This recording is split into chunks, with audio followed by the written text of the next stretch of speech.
Got an HPDV6000 here. It's having some booting problems, some power problems. We plug the power adapter and we're getting a blue light there on the end. And when we hit the power button, you count off 5 seconds, 6, 7, 8, 9, 10, 11, 12, 13, 14, 15.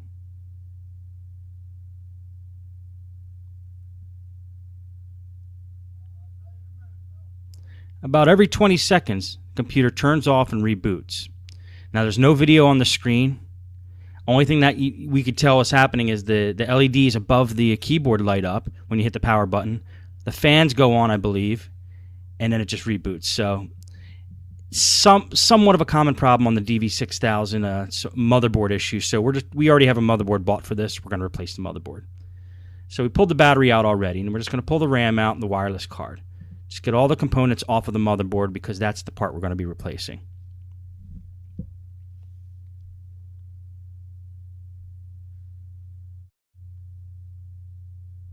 Now we're going to pull the hard drive out.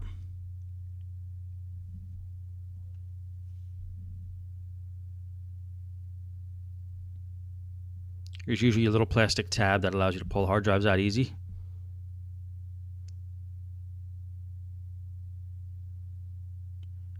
Now we're going to take the screws out of the computer that appear to be holding in the hinge cover plate, which is the next part I usually like to take off because it gives us access to the keyboard and the screen. And the DV6000 has a couple screws that hold the keyboard in as well. They have a little icon of a keyboard next to them. There's about 3 of them. And you can't get the keyboard out until you pull those out. And those are the 3 I'm pulling out now.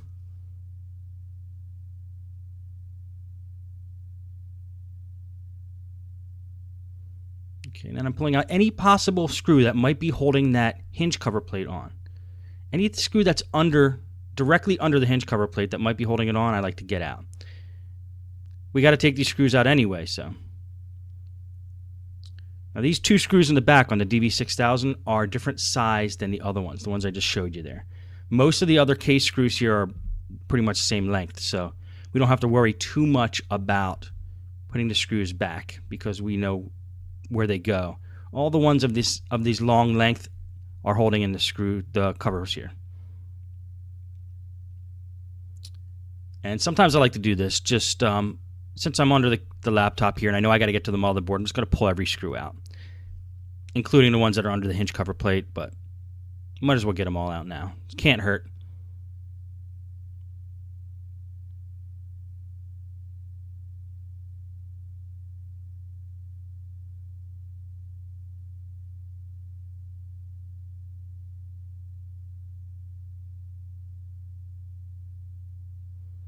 Once we think we have them all out, flip the laptop over, and then let's remove that hinge cover plate.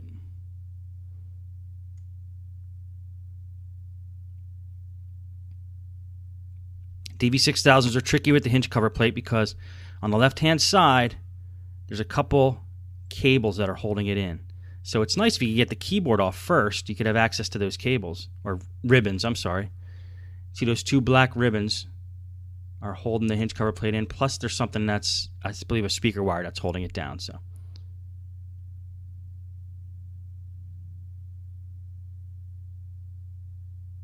be very careful with these. They bend easy. If you bend them at more than a 90-degree angle, they might actually snap.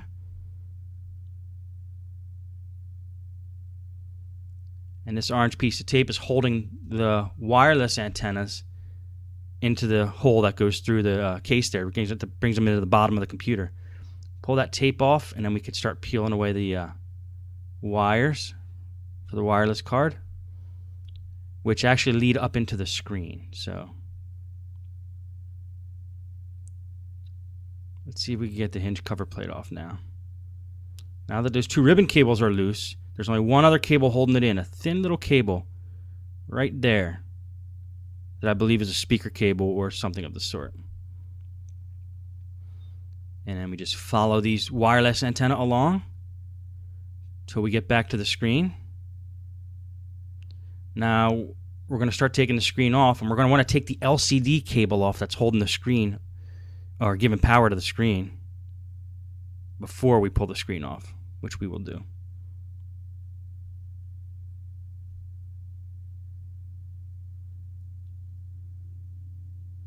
Okay, these screws I'm taking off now are just the covers of those hinges. There's two little screws holding the hinge covers on.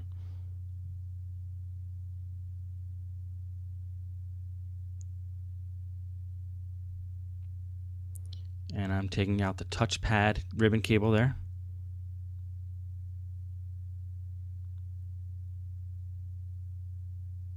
Checking if there's any screws on the back of the computer that are holding the screen in. Now we're pulling out the LCD cable.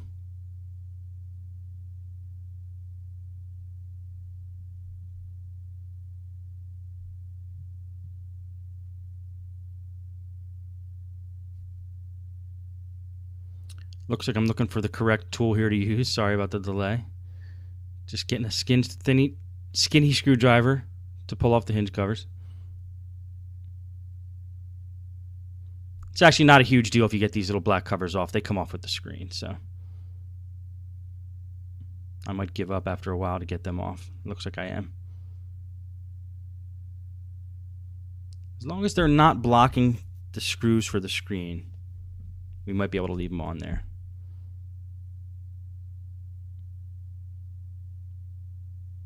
We're pulling up the LCD cable and detach that from the motherboard. So now the screen can freely come off.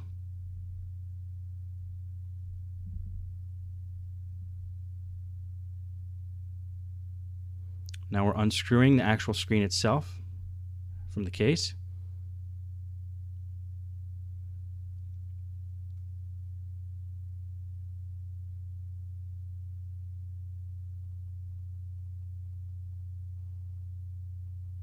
And the screen comes off. So we didn't have to take those little black covers off. Now we have some space to work. I love getting the screens off and out of the way because now we could work with a flat surface, not worry about scratching or damaging the screen. And now we're just going to start taking the screws off of the top cover here that appear to be holding the motherboard in and attaching the top cover to the bottom cover, which is going to be almost every screw that you see.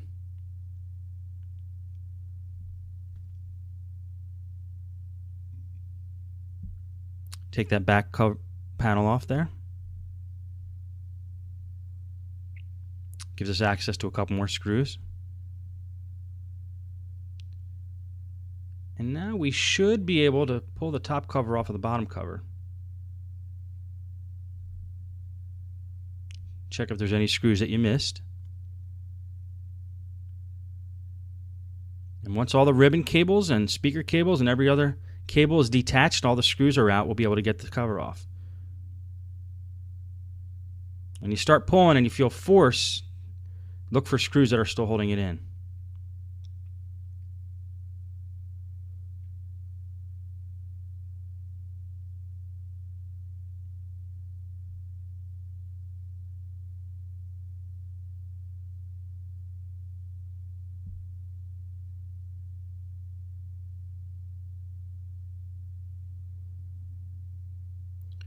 And just gently keep finding spots that will detach. And if you keep working it here and you're finding that it's not going to detach, there's a problem, or there's a screw, or there's something holding the case together. So I'm just inspecting that here, finding out what the problem is.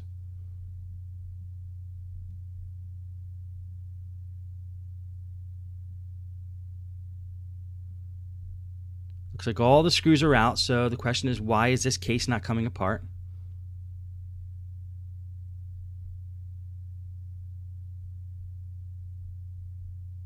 Found another screw that might need to come out.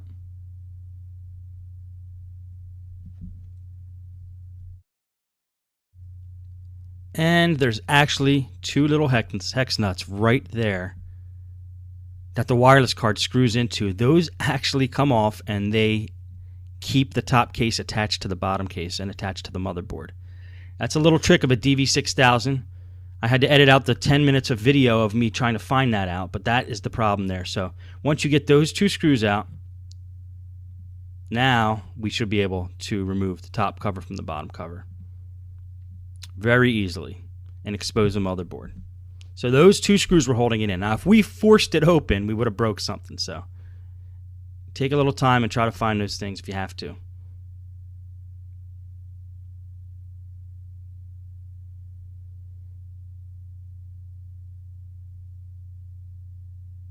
Now there's a few screws holding the motherboard on.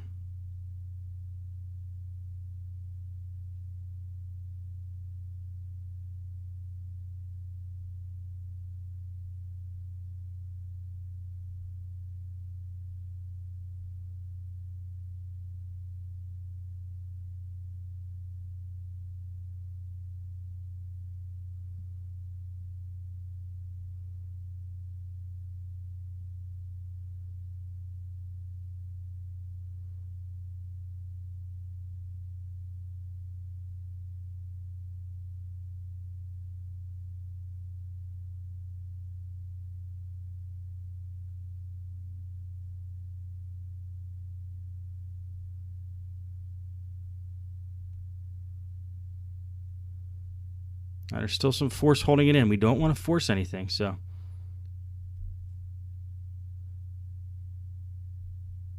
what we're going to end up doing is taking off the remote control holder, which is there in the bottom right hand corner of the computer, and that will allow us to pull the motherboard outwards instead of forcing it like I was doing before.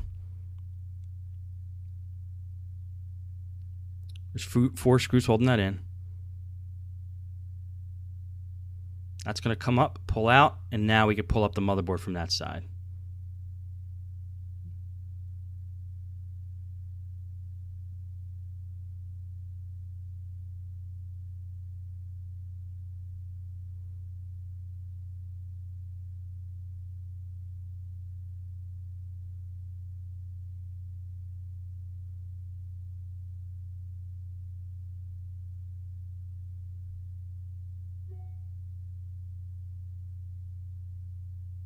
There we go.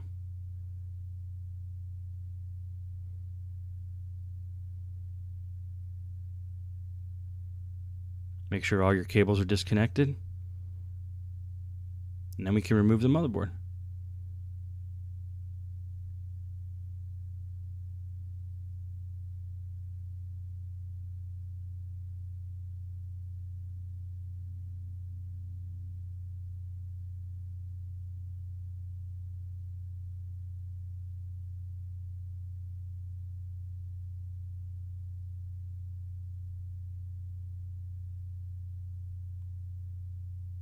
I like to take a vacuum here, and since you have these laptops open, this is a great opportunity to get the dust and dirt out.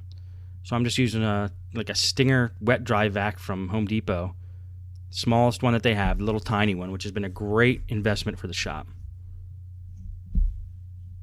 And I'm using the brush.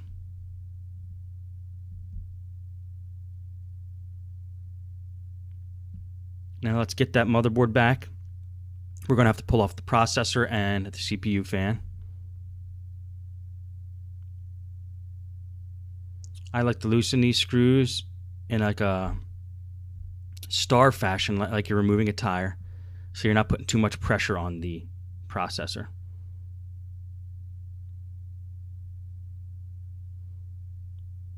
Then we use a screwdriver to unlock the processor, pull it out. Check over the motherboard, make sure there's nothing else on the motherboard that we need.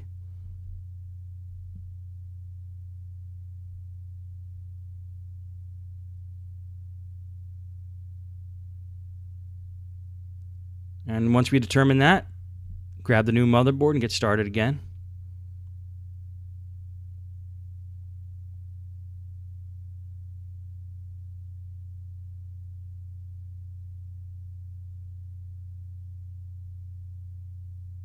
Now, I ordered this motherboard on eBay. The DV6000 motherboards have a model number right under the RAM. And if you do a search for that model number that's right under the RAM, I think it usually ends in like a 0001. There's a little white sticker there, you could see it. that will tell you which model number to get as a replacement. And we just do an eBay search for that, find the replacement, order from a trusted seller, and then usually get a pretty good deal on it. It beats buying it directly from HP.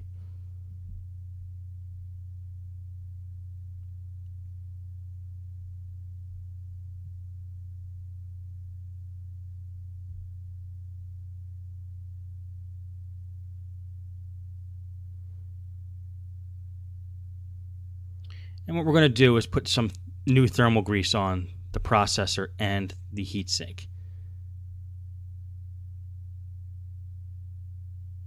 If needed.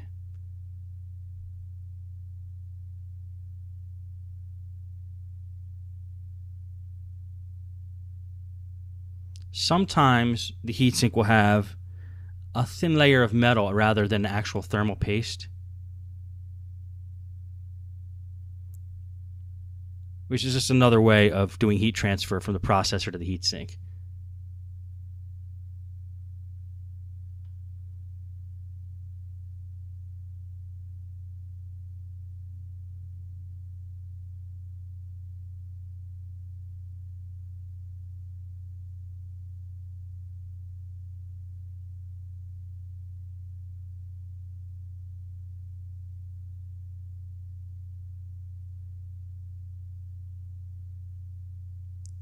We're going to take a processor, make sure it's lined up.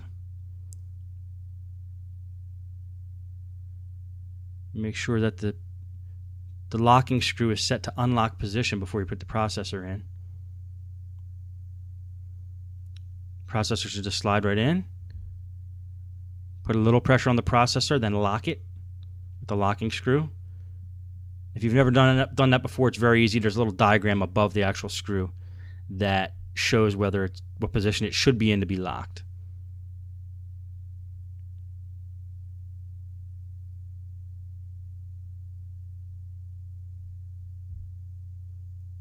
Lock it up. Now we're going to clean off the top of the CPU.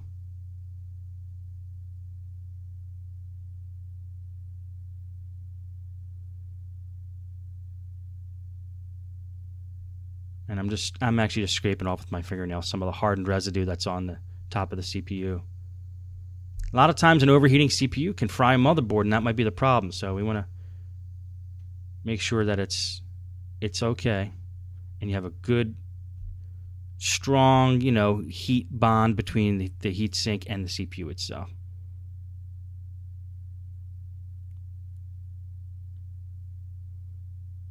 And I'm using a paper towel there just to clean off the big chunks, and then I'll hit it with that toothbrush and just get all the little pieces and the fine pieces out of the way. You don't want any of that stuff floating around on top of the motherboard until we get a nice clean connection on there. Hit it with some compressed air.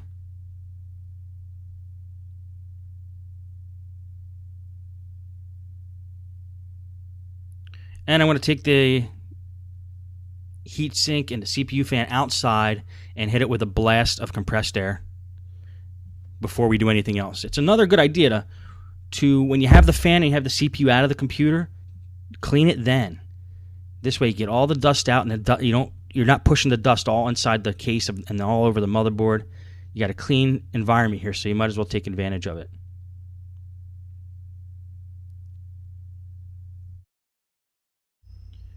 Now we're going to take some thermal grease and put a little dab of it on the processor. You don't want to put too much. I'm using Arctic Silver thermal grease. This is actually the ceramic version, but they make a silver version as well. I believe the silver is better quality, but this should be just fine.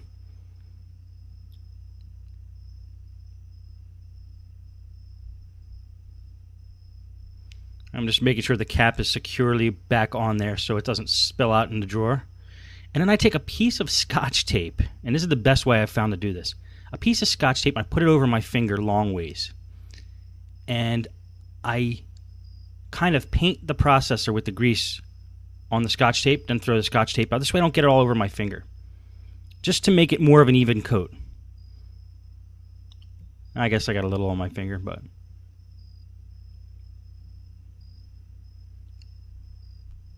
And I'm just cleaning up around the edges. I like to be a little neat when I put the grease on the processor.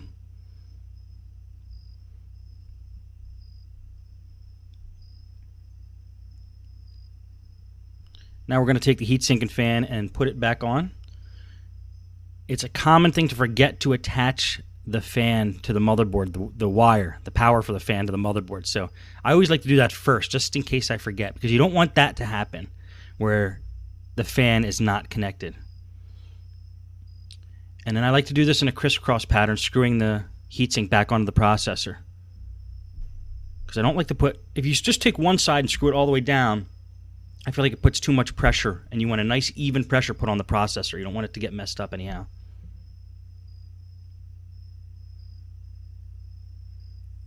Just like putting a tire on and taking a tire off, that's how I attach these screws. And I don't over tighten, just nice and snug.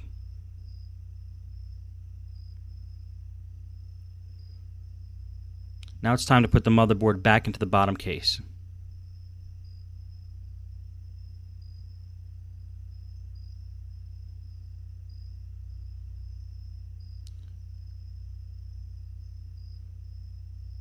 There's still a little dust there in the heatsink. So, like I said before, since you have the motherboard out and the fan out, the heatsink out, clean it up while you can. I'm just using a toothbrush to get in between the fins there. Especially if it's a smoker's computer, it gets real sticky in there, so you might have to use something like a toothbrush.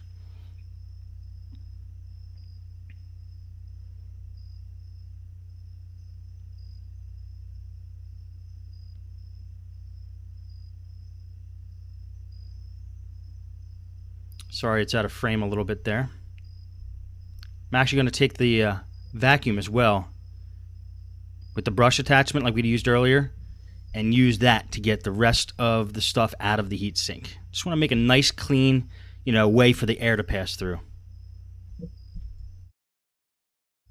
Okay, we're back now. The heatsink is clean. It's time to put the motherboard back into the computer. Just make sure you have it lined up properly. It only goes in one way.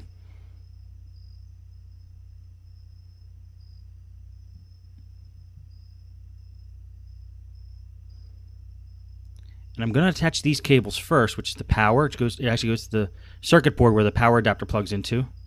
And then this other cable, which I believe is for that USB port and maybe the Ethernet port that's on that separate circuit board as well. Maybe not the Ethernet, I think it's just the USB. And as I put pieces back together, I like to just clean them up. Take a paintbrush, clean paintbrush, preferably one that's never been used with paint, and just dust everything off. Now we're going to flip this around. I'm probably going to put it in at an angle, which is usually how the motherboards kind of go in. They put them in at an angle and then lay them down flat once the angle is achieved.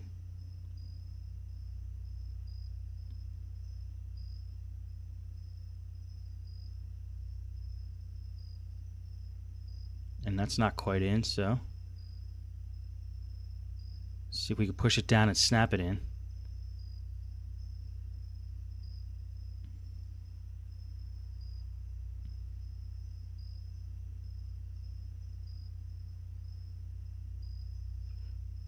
Okay, all the connectors look like they're in. Now we're just going to try to lay the other part flush.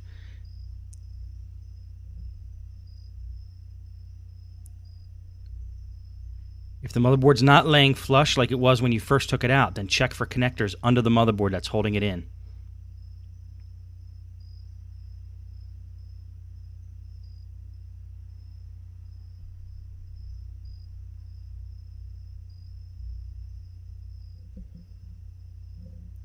And there was a little cable stuck under there that was causing it not to lay flush.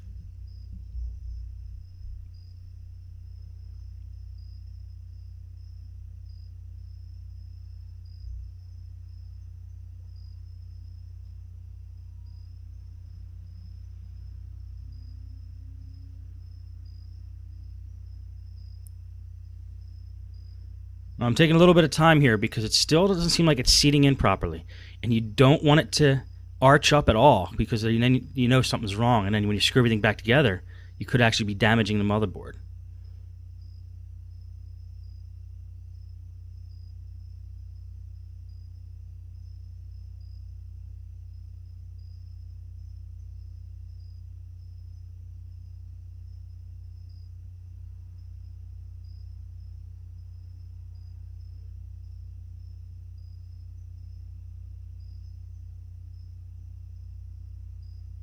And once you're confident everything's lined up, you can start putting the screws back in.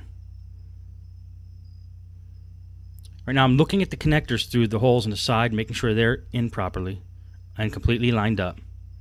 It still seems like there's something under there causing a problem.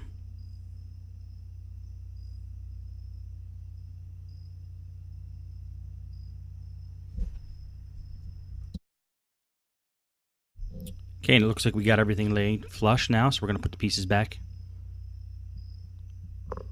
Starting with the remote controller holder.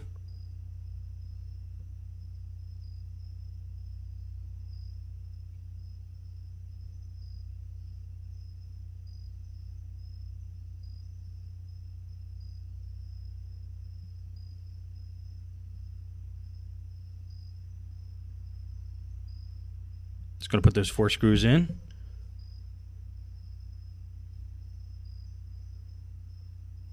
That actually holds in the motherboard too from that side, so that's why it's important to get that in after we get the motherboard back in.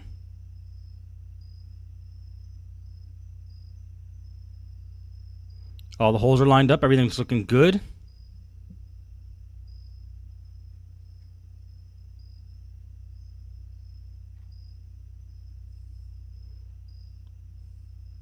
You want to make sure by my thumb there is the wireless, my left thumb, there's the wireless switch. You want to make sure that that switch is seated back in properly when you put the motherboard in. Otherwise, when you try to flip the wireless switch on while the computer's put back together, it might not be grabbing the switch. So that's something you want to make sure of. You don't want to have to take the computer all apart because of that reason.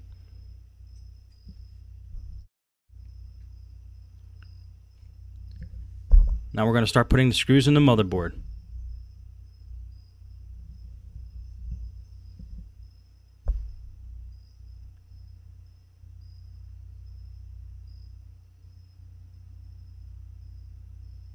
Looking for any other screws with a white arrow next to it. Those are usually the ones that you have to put back in. Now there's a lot of open screw holes, as you can see on the motherboard. I didn't put screws back in. That's because they are fastened in through the case. So anything that doesn't have a white arrow, usually on the motherboard, leave that screw hole open because that's going to get screwed in later in the process of putting everything back together.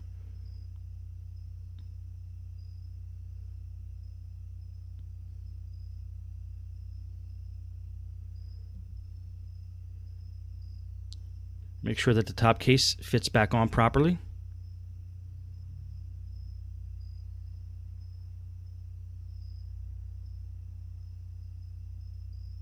And I had to take that one screw out because that screw actually screws through the top of the case into the motherboard. So just want to check. That's why I'm looking over everything, making sure all the holes are lining up.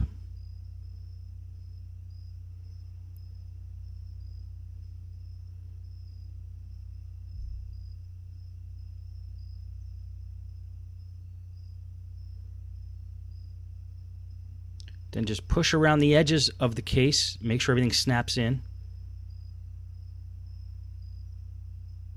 And then start putting screws back.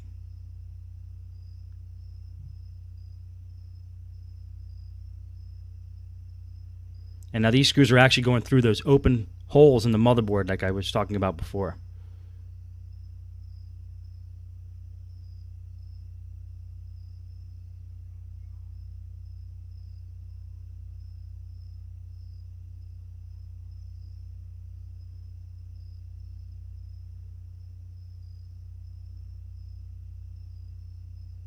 I'm going to start putting screws in the bottom.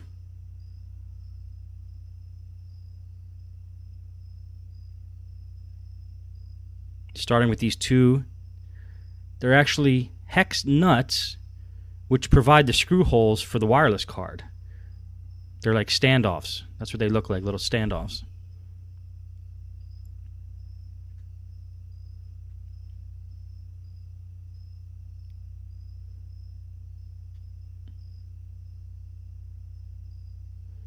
Just wanted to get that started. Sometimes I do that with a Phillips head screwdriver. And then I use the hex nut to put it back in. Now it's time to just put all the screws back in. Now I'm going to speed this up just to save you from some boredom.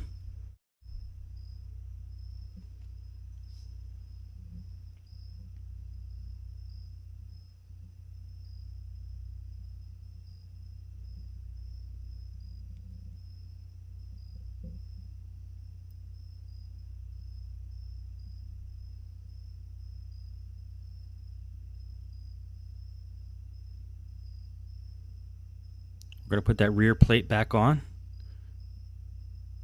which there's only one screw holding that rear plate on, that little strip, right there on the right hand side. So it's going to find the right size screw.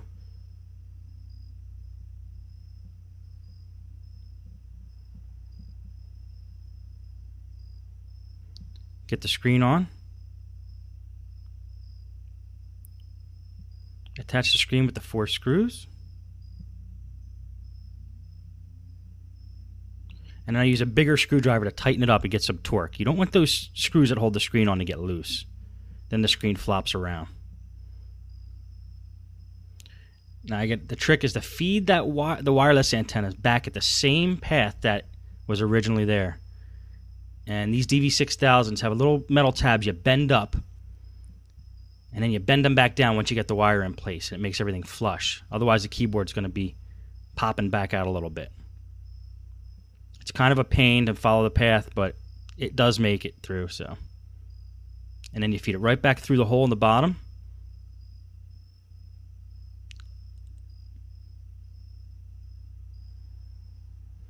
And the power board here has these 2 ribbon cables you got to be very careful with. And that little speaker cable right at the beginning there.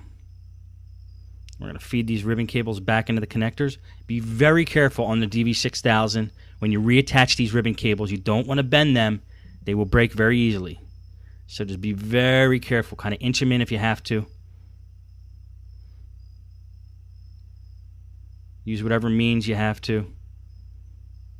Just be very gentle.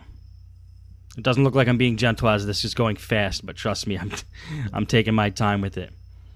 And then again, these have metal tabs. You pull them up, and the ribbon cables sit under the metal tabs. And then make sure you put the metal tabs back down. Otherwise, again, the keyboard will not be flush when you put the keyboard back on. Keyboard snaps in. Now, there's no screws holding the keyboard in from the top. They're all coming through the bottom. So once you get the ribbon cable for the keyboard in, it's going to slide right in and sit flush. Right under that hinge cover plate. Flip it around. Screwing the keyboard in now. And screwing the plate in now.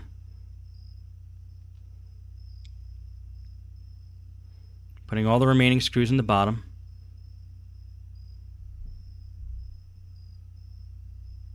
We're attaching the wireless antenna, putting in the hard drive,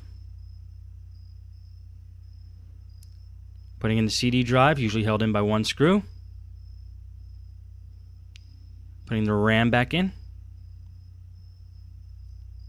putting that plate for the RAM back on. Make sure everything's flush, put the battery back in. Plug in the power, flip it on, cross your fingers if you want to. Get happy when you see all the lights come on, and then look for your video to come up. And there it goes. That's normal for the DV6000 taking that long for the video. It's a little scary though when you attach a motherboard and you're waiting for that. Well, that's how you do a motherboard replacement on a HP DV6000.